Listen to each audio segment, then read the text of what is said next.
Tim Letcher, go ahead and moderate. It's all yours. Okay, if you got questions for Jacob, raise your hand. Jerry Tipton, go right ahead. Jacob, how many, I got two questions, I hope. How many different guys did you guard tonight? I don't know. But as I said before in the past, whoever coach needs me to guard, I'm a guard, and I'm going to do it with pride because I take pride in my defense. So whoever is in front of me, I'm going to try my hardest to stop them. And I wonder, you guys had been talking about being in a close game, possession by possession, and executing. How do you think you guys performed in that situation? Down the stretch, we definitely made plays that won us the game.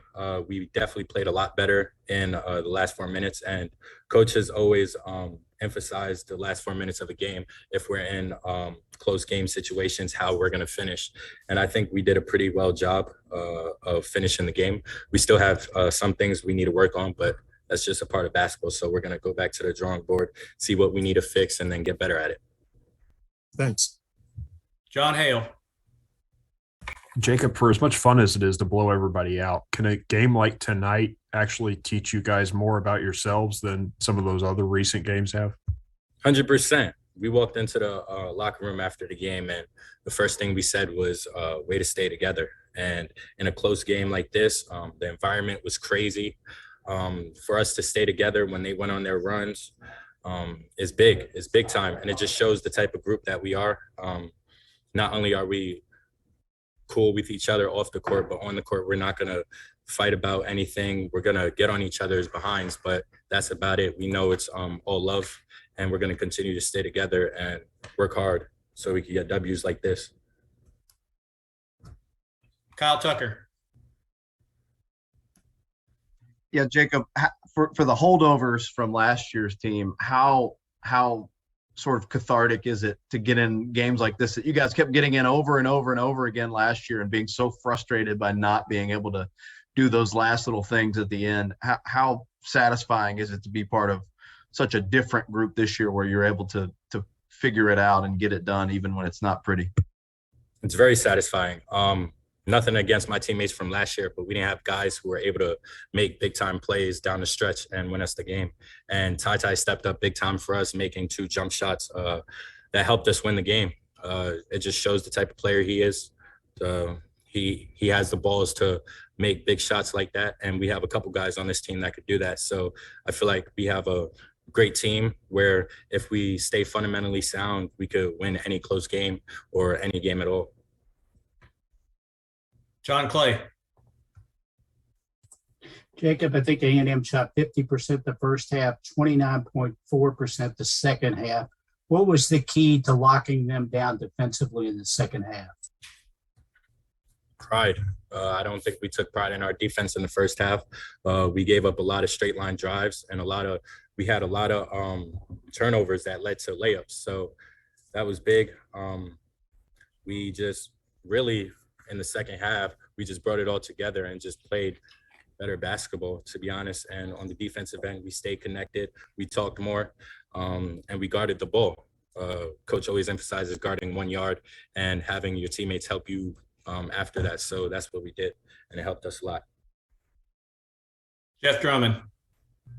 Yeah, Jacob, you guys were down as many as 13 in the first half, but you got it to 5 at halftime. Knowing as kind of shaky as you had played, was getting it to that point kind of a big deal for you guys going into the half?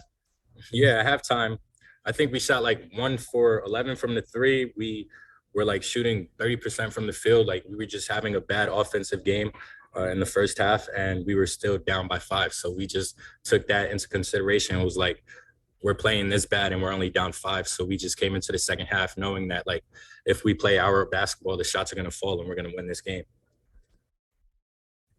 John Hale.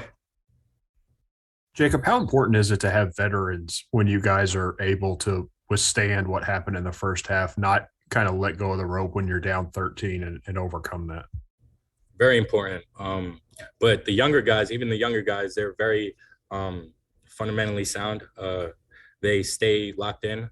whether we're down, whether they're playing bad, they're always connected with the team. And that's a big part of why we're such a good team, because nobody's ever going to take anything personal, and we're always going to stay together so we can win basketball games. Hunter Shelton. Hey, Jacob, when a guy like Kellen is struggling like that from three, what is your message to him? Is it just as simple as just keep on shooting? I told him at halftime, I was like, yo, listen, it's basketball. You're a human being. You're not going to make every shot. He was missing a lot, and I told him just think about the next shot going in.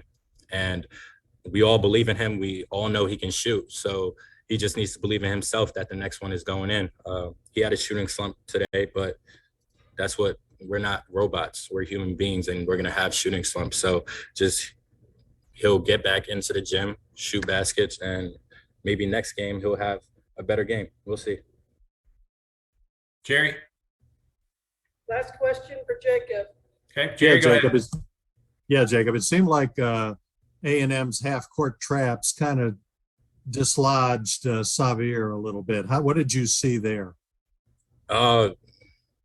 I mean, they were trapping him as soon as he stepped over half court. So it was very hard for him to get around it because they had very athletic guards, athletic wings who can stay in front. So we just figured if we get the ball to the wings or to the middle, that we could just play aggressive there. And that's what we did in the second half. In the first half, they really got us there, but we changed that in the second half, and it won us the game.